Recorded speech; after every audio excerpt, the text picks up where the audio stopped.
Shri Sachidananda Sadhguru Sainath Maharaj key జై. శ్రీ సమర్థ రామదాస విజయం అధ్యాయం 46. శ్రీరామ జయ రామ జయ జయ రామ. శ్రీ సమర్థుల శిష్య పాలన.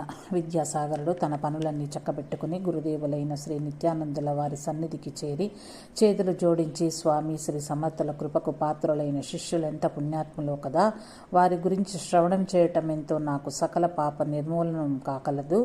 శ్రీ సమర్థుల వారి చేత సంస్కరించబడిన వారి ఎంతో అదృష్టవంతులు. శ్రీ సమర్థుల భక్త రక్షణ, శిష్య రక్షణ విధానములను విన్న కొద్దీ వినాలనిపిస్తుంది అంటూ ప్రార్థించాడు. శ్రీ నిత్యానందుల వారు చిరునవ్వులు నవ్వుతూ, విద్యాసాగర, శ్రీ సమర్థులు అతి చాకచక్యంతో జయరాం స్వామిని, దిలేల్ ఖాన్ అనే ముసల్మానుని దౌష్ట్యము నుంచి ఒడ్డునేసింది తెలుసు కదా. శ్రీ సమర్థులకు దిలేల్ ఖాన్ గులాం అని ఒప్పుకున్నాడు. అయినా అతని స్వధర్మమే అతనికి ఉచితమైన మార్గమని, దుష్టత్వాన్ని, హింసను వదులుకోమని బోధించారు కదా. అతను మీరజ్లో ఈనాంగా కొంత స్థలం ఇస్తానని, దానిలో మఠ నిర్మాణం చేయమని ప్రార్థించగా శ్రీ సమర్థులు ఒప్పుకొని మఠం కట్టించారు, హనుమాన్ ప్రతిష్ఠ చేశారు. ఆ మఠంలో అన్ని కార్యాలు నిర్వహించేటందుకు వేణుబాయి అనే శిష్యురాలిని నియమించారు. నా బదులు ఆమె యొక్క కనుసన్నలలో మసులుకోమని దిలేల్ ఖాన్కు చెప్పారు. తర్వాత శ్రీ సమర్థులు పూర్వం ఇందూరులో మఠం స్థాపించి ఉద్ధవ స్వామిని అక్కడ నియమించి ఉన్నారు. వారు కొన్ని రోజులు బ్రహ్మనాళంలో ఆనందమూర్తి, జయరాం స్వామి వార్లతో కలిసి ఎన్నో బోధలు చేస్తూ ఉన్నారు. తర్వాత జయరాంతో వడ్గావ్కు వచ్చారు. అక్కడ చేయాల్సిన బోధలు చేశారు. తర్వాత చాపల్ మఠానికి చేరుకున్నారు. ఇందూర్ నుంచి ఒక లేఖతో ఒక వ్యక్తి వచ్చాడు. శ్రీ సమర్థులు ఆ లేఖ అందుకున్నారు. ఉద్ధవ్ గోస్వామి ఎంతో ఆవేదనతో గురుదర్శనానికై తప్పిస్తున్నానని అందులో రాసుకున్నారు. తనపైన గురుదేవులు కరుణ చూపాలని ప్రార్థించారు. లేఖను చదువుకుని శ్రీ సమర్థులు నవ్వుకుని, మహాదేవా, గోస్వామిని పిలిచి ఉద్ధవస్వామిని రమ్మని లేఖ వ్రాసి అతని చేతికి ఇచ్చారు. నేను మరలా చెప్పే వరకు నీవు ఇండోర్లో ఉండి ఉద్ధవ్ను ఇక్కడికి పంపు అని ఆజ్ఞ చేశారు. కొన్ని రోజులు గడిచింది. శ్రీ సమర్థులను చాపల్లోనే ఉద్ధవస్వామి వచ్చి దర్శించుకున్నాడు. ఆనంద బాష్పాలు కన్నుల నుండి కార్చుండగా పాదాలపై పడి 2 సంవత్సరాలయ్యింది. తమరి దర్శనం పొంది నా జీవితం నీరు లేక బీడుబడిన చేను వలె అయినదని బాధపడుతుంటే శ్రీ సమర్థులు వింతగా నవ్వుచు, ఏమి, నా శిష్యులందరూ నా ఎంత సమర్థులైనారని సంతోషిస్తుండగా నీవిలా బేరతనాన్ని వహించటం ఏమీ బాగోలేదు అన్నారు. తర్వాత వారే ఉద్ధవ్తో కొన్నాళ్ళు ఇక్కడే ఉండు అని ఆజ్ఞ చేశారు. ఒకప్పుడు శివాజీ పాలనలో లేని గ్రామాలను కావాలని కోరి వ్రాయించుకున్న గ్రామాలలో ఒకటి డోంగాం. అక్కడి ప్రజల కోరికపై ఒక మఠం నిర్మించవలసిందిగా ఆదేశించి కళ్యాణ్ స్వామిని పంపించారు. ఇప్పుడు అక్కడ మఠం ఎందుకని ఒక శిష్యుడు అడుగగా ముందు రోజులలో కళ్యాణ్ స్వామి అక్కడే ఉండాల్సి వస్తుంది అన్నారు. అందరూ కిక్కురుమనకుండా తలలు దించుకుని ఎవరి పనిలో వారు నిమగ్నమై అయినారని తెలిపి విద్యాసాగర, ఒక తండ్రి తన కుమారులకు ఆస్తులు ఏర్పాటుకై తన జీవితాన్ని వినియోగిస్తాడు. కానీ యోగి పుంగవులు మఠాల విస్తరణ తమ ఆస్తిని పెంపొందించుకున్నటకై కాదు. వారెక్కడెక్కడ మఠాలు నిర్మించి శిష్యులను నియమించుతారో ఆ చుట్టుపట్ల ఉండే సాధారణ ప్రజలలో భక్తి ప్రపత్తులు, ఆధ్యాత్మిక వృద్ధి పొందాలని కోరి నిర్మిస్తారు. సన్మార్గంలో ప్రజలను నడిపించే ప్రయత్నంలో ఒక భాగమే మఠ నిర్మాణాలు. మహాత్ముల ఆశయాల ప్రకారం మఠముల తోటి వ్యక్తుల పట్ల ప్రేమ, దయ, ఆదరణ, అభిమానాలతోటి ప్రవర్తన, సద్గ్రంథ పఠన, సత్సంగం, భగవద్భజనలు మొదలగునవి నేర్పించాలి. ఈర్ష్య, అసూయ, అహంకారము, దర్పము, డంబములకు చోటుండరాదనేది వారి నియమము.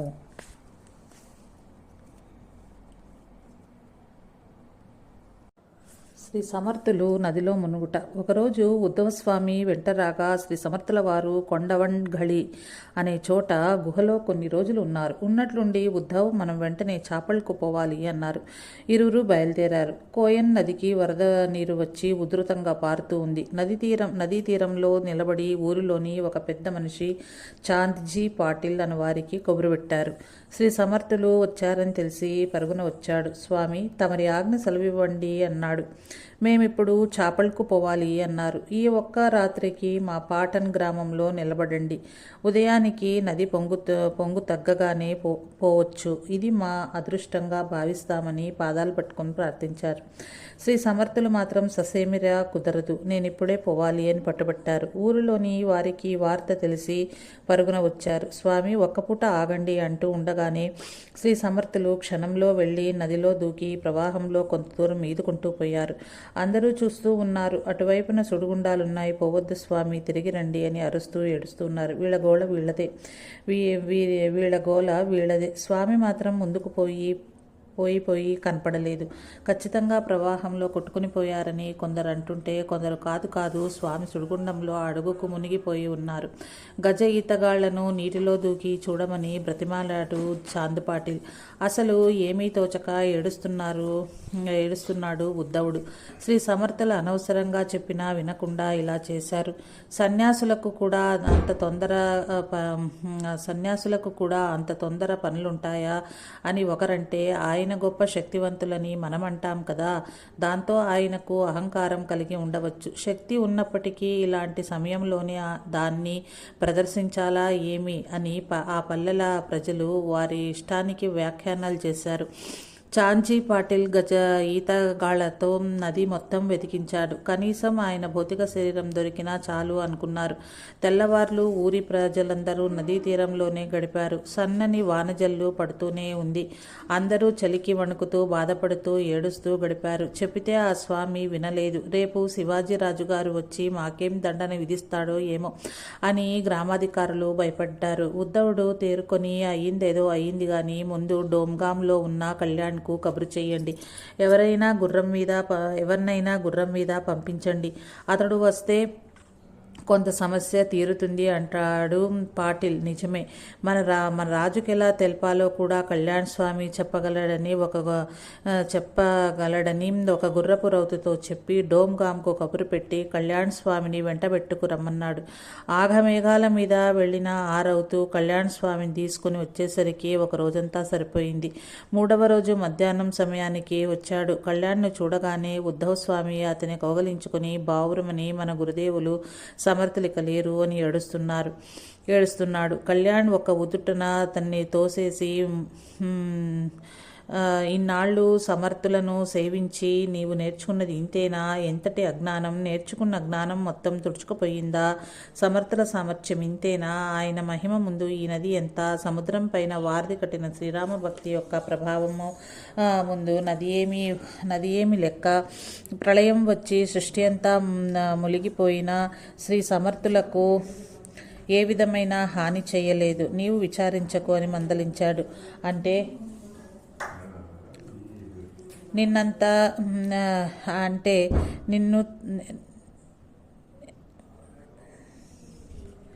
నిన్ను నమ్ముతాను.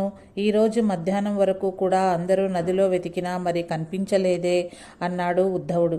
నీవు చంపలేసుకో. పదే పదే సమర్థుల గురించి శంకించి అపరాధం చేస్తున్నావు.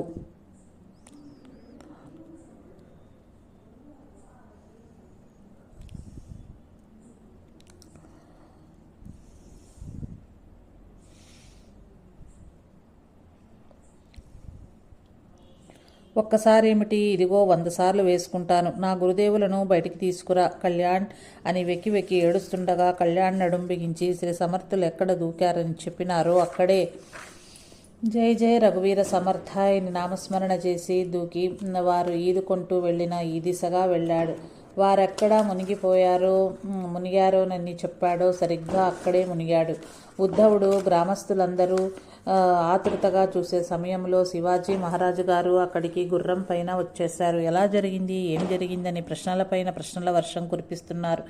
ఉద్ధవుడు చెప్పలేకపోతున్నాడు. గజ ఈతగాళ్లను అడిగారు. వారు శ్రీ సమర్థుల మృతదేహాల కొరకు గాలించామని చెప్పారు, కానీ దొరకలేదని చెప్పారు. ఏం జరిగిందో, ఈ కళ్యాణ్ కూడా సుడిగుండంలోనే మునిగాడని అందరూ ఉత్కంఠంతో చూస్తున్నారు. మొసలి నోట్లోకి పోతే ఎట్టి పరిస్థితుల్లోనూ దొరకరని ఒకరన్నారు. ఉద్ధవుడు అట్లా అనవద్దు, గురుదేవులకేమీ కాదని కళ్యాణ్ చెప్పాడు, ఇక ఆపండి మీ మాటలు అంటూ అందరినీ ఆపాడు. అంతలో నీళ్లల్లో అలికిడి వినిపించింది. అందరూ అటే చూస్తున్నారు. కళ్యాణ్ భుజాన శ్రీ సమర్థులను మోసుకుని వస్తున్నాడు. ఒక్క చేత్తో ఈదుతున్నాడు. ఉద్ధవుడు పరుగు పరుగున పోయి నదిలోకి దిగి కళ్యాణ్ చేయి పట్టుకుని కళ్ళగద్దుకున్నాడు. కళ్యాణ్ వద్దకు శివాజీరాజు, చాంజీ పాటిల్ అందరూ పోయి గురుదేవుల శరీరాన్ని తాకి చూచారు. ఆయన శరీరం మామూలుగానే ఉంది. తీసుకొచ్చి ఒక చెక్క బల్ల పైన పడుకోబెట్టి కళ్యాణ్ అందరితో కంగారు పడవద్దని చెప్పాడు. శివాజీరాజు, కళ్యాణ్ సోదరా, నీ మేలు జీవితంలో మరవలేను. 3 రోజుల క్రిందట మునిగిపోయిన గురుదేవులను నీవు పైకి తీసుకుని వచ్చావని వంగి పాద నమస్కారం చేయబోగా, వద్దు వద్దు, తమరు ఈ రాజ్యానికి రాజు, ఆ మర్యాదను ఉల్లంఘించకూడదు అని వారించాడు. అంతలో అందరూ గురువుగారికి సృహ రాలేదేమోనని కంగారు పడుతున్నారు. బ్రతికే ఉన్నారు అని కొందరు తోటివారికి హామీ ఇస్తున్నారు. శివాజీ గారు కళ్యాణ్తో, ఇప్పుడు గురుగారికేమైనా ప్రథమ చికిత్స అవసరమా సోదరా, నీవెలా చెప్పితే అలాగే నడుచుకుంటావన్నారు. కళ్యాణ్, అటువంటిది ఏమీ అక్కర్లేదు, వారు సమాధి స్థితిలో ఉన్నారు, సమాధి దానంతటదే వీడుతుంది అని సమాధానపరిచారు. అందరూ కొన్ని గంటల సేపు అలాగే వేచి ఉన్నారు. చివరికి శ్రీ సమర్థుల వారు సమాధి నుంచి మేల్కొన్నారు. అందరి వంక చూచారు. కళ్యాణ్ వైపు చూచి, కళ్యాణ్, నీవే నన్ను బ్రతికించావు, లేకుంటే నేనుండేవాడిని కాదురా, వీరందరికీ నా శరీరం కూడా దొరకదని నిర్ణయం కలిగిందిరా అన్నారు. పాదాభివందనం చేసి, సృష్టిస్థితి లయాలకు మూలమైన మిమ్మల్ని ఒకరు రక్షించేదేమిటి గురుదేవ్, ఈ జగత్తును రక్షించే సమర్థులు తమరు అన్నాడు కళ్యాణ్. ఉద్ధవుడు వచ్చి నమస్కరించి, ఇక్కడికి వారందరి మాటలకు నా మతి చెడి, వారు చెప్పేది నిజమని నమ్మి పొరపాటు పడ్డాను, నన్ను క్షమించండి అని వేడుకున్నాడు. శివాజీరాజు నమస్కరించి, స్వామి, మేము ఎంతైనా మూర్ఖులమే. ఒక్క క్షణం తమరు సమర్థులమని నమ్ముచుంటాము, మరుక్షణంలో పొరపాటున మా వంటి మనుషులమని భ్రమిస్తుంటాము, దయతో క్షమించండి అని వేడుకున్నాడు. చాంజీ పాటిల్ వచ్చి నమస్కరించి, ఈ ఘటన అంతటికీ నా మూర్ఖతే కారణమని చెప్పులు వేసుకున్నాడు. శ్రీ సమర్థుల వారు, మీరెవ్వరూ కారణం కాదు, ఈ రఘువీరుడే కారణము అని తన చేత్తో పట్టుకుని తెచ్చిన చిన్నదైన సీతారాముల విగ్రహాన్ని చూపించారు. ఆశ్చర్యపోవడం అందరి వంతయింది. విద్యాసాగర, శ్రీ సమర్థులు ఏ ఘటన ద్వారానైనా 10 మందికి పారమార్థిక మార్గం చూపించేందుకే కృషి చేస్తారని చెప్పి జయజయనాదాలు చేస్తుంటే శిష్యుడు శృతి కలిపాడు. శిష్య పాలన శివాజీకి కర్తవ్యబోధ. శ్రీ నిత్యానంద యోగి ఈ విధంగా తిరిగి శ్రీ సమర్థుల వారి గురించిన లీలలను వర్ణింపదొడంగినారు. విద్యాసాగర, శ్రీ సమర్థులకు భూత భవిష్యత్ వర్తమానాలన్నీ విదితమేనని అనేక ఘటనల ద్వారా తెలియవస్తున్నది కదా. అయినా ఎప్పటికప్పుడు మనకు మరుపు తెప్పించుతుంది ప్రకృతి. ఒకసారి శివాజీ మహారాజు శ్రీ సమర్థుల దర్శనానికి వస్తున్నారని ముందుగానే తెలిసి, శ్రీ సమర్థులు కళ్యాణ్తో, నేను నా గదిలో ఉంటాను, ఒకవేళ శివాజీ వస్తే మాత్రం పిలువు, మరెవరు వచ్చినా నేను చూడదలుచుకోలేదు అన్నారు. గురుదేవులకు ఆరోగ్యం బాగోలేదని సజ్జనగడ ఆశ్రమంలోని వారంతా భావించారు. కొంచెం సేపటికి శివాజీ మహారాజు వచ్చి చేరగానే ముందుగానే గురుదేవులకు ఆరోగ్యం బాగాలేదనే వార్త తెలిసింది. సరాసరి రాజావారు కళ్యాణ్ స్వామిని కలిసి తనకు గురుదర్శనం కల్పించమని కోరాడు. శ్రీ సమర్థుల అనుమతి తీసుకున్నాడు. గురుదేవులే లేచి బయటకొచ్చారు. ఎంతో ఆప్యాయతంగా పలకరించేవారు. ఈరోజు ఎందుకు ఉదాసీనంగా ఉన్నారు? రాజావారు నమస్కరించగానే 2 క్షణాలు సమయం, నీవు చెప్పాల్సిందేదో చెప్పుకుని వెళ్ళిపో శివబా అన్నారు.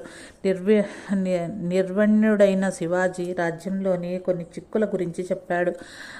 అయిందిగా, చెప్పావుగా, అవన్నీ శ్రీరాముడు చూచుకుంటాడు, నీవు నీ పని చూచుకోపో, ఇక ఇక్కడ క్షణం కూడా ఉండవద్దు, పో, వెళ్ళిపో అని మానేసి గదిలోకి వెళ్ళి తలపేసుకున్నారు. శివాజీకి ఏమీ అర్థం కాలేదు. వైద్య సదుపాయం చేయించినా అని అడిగాడు. అదేమీ అక్కర్లేదని తమరు గురువు ఆజ్ఞ పాటించిందే అని కళ్యాణ్ చెప్పాడు. ఖిన్నుడైనాడు శివాజీ. అక్కాబాయి అంతలో పాల్కోవా జున్ను తెచ్చి, ఇవి మీ కొరకు గురువు గారే తయారు చేయించారు, తిని వెళ్ళమంది. మనసు బాగోలేకున్నా ఆ ప్రసాదం తిని వెంటనే తిరిగి గుర్రం ఎక్కి కోటకు వచ్చేసరికి శత్రువులు కుట్ర పండుచున్నట్లు తెలిసి సైన్యాన్ని అప్రమత్తం చేసి వాళ్ళకి తగిన శాస్తి చేసి కోటను రక్షించుకున్నారు. గురుదేవులు తనను ఎందుకంత త్వరగా తిరిగి పొమ్మని ఆజ్ఞాపించారో అర్థమై మనసులోనే నమస్కరించుకున్నారు. శ్రీ సమర్థులు పెట్టించిన ప్రసాదం యొక్క బలం వల్లనే తాను ఈ కుట్రను త్రిప్పి కొట్టగలిగినానని తలంచి ఎంతో సంతోషించారు. శిష్య పాలనము పిచ్చి చేష్టలు. శ్రీ నిత్యానంద యోగి విద్యాసాగరునికి ఇలా చెప్పారు. శ్రీ సమర్థులు శిష్యోద్ధరణ గురించి ప్రతి సంఘటనను కల్పించేవారు. కాకతాళీయంగా జరిగే సంఘటన ద్వారా కూడా శిష్యులకు సద్గుణ బోధ చేసేవారు. విద్యాసాగర సరస సామధాన భేద దండ చతుర అని శిష్యులకు చక్కదిద్దటానికి గురువులకు 6 ఉపాయాలు గలవని శాస్త్రం.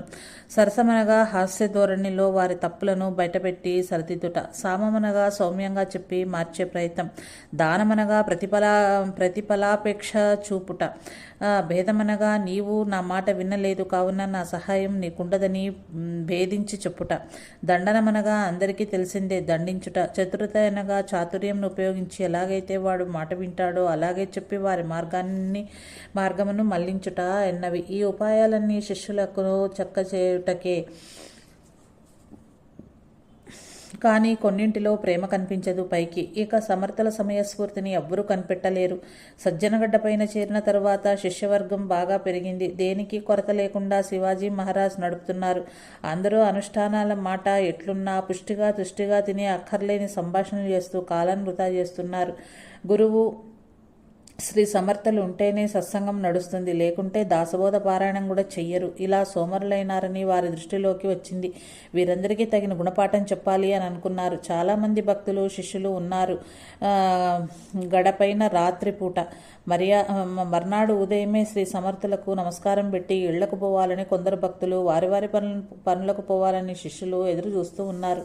శ్రీ సమర్థుల వారు ఎంత పొద్దెక్కినా గది తలుపులు తెరవలేదు. కళ్యాణ్ స్వామి ఏదో పని మీద శివగాం వెళ్ళి ఉన్నాడు. గురువు గారికి ఏమైందోనని అందరూ కంగారుపడి తలుపు చప్పుడు చేసి చూద్దామని తట్టినారు.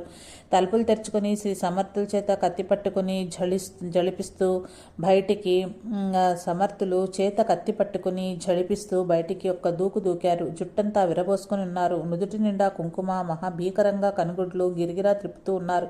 పళ్ళు పటపటా కొరుకుతున్నారు. రండి మహాభక్తులా, మీరంతా తేల్చేస్తాను ఇవాళ. భక్తులెవరో తేలిపోవాలి, ఒక్కొక్కడికి తల ఎగిరిపడాలి అంటూ చిందులేస్తుంటే అందరూ తలా ఒక చెట్టు చాటుకుపోయి దాక్కుందామని పోతుంటే శ్రీ సమర్థులు తిట్టుకుంటూ కత్తి జలిపించుతూ ఒక గెంతి కోట గోడపైకి ఎక్కారు. ఏ చెట్టుపైకి ఎప్పుడు దూకుతారో తెలియదు. ఎక్కడ తలదాచుకోవాలో తెలియక అందరూ తికమక పడుతున్నారు. క్రింది గ్రామాలకు కొందరు పారిపోయినారు. కానీ కోటపైన సమర్థుల చేతిలో ఎవరు బలైపోతారో ఏమోనని ఒక ప్రక్క భయం. ఆయనకేమైందో, పిచ్చియో లేక దయ్యం పట్టిందో వారికి అర్థం కాలేదు.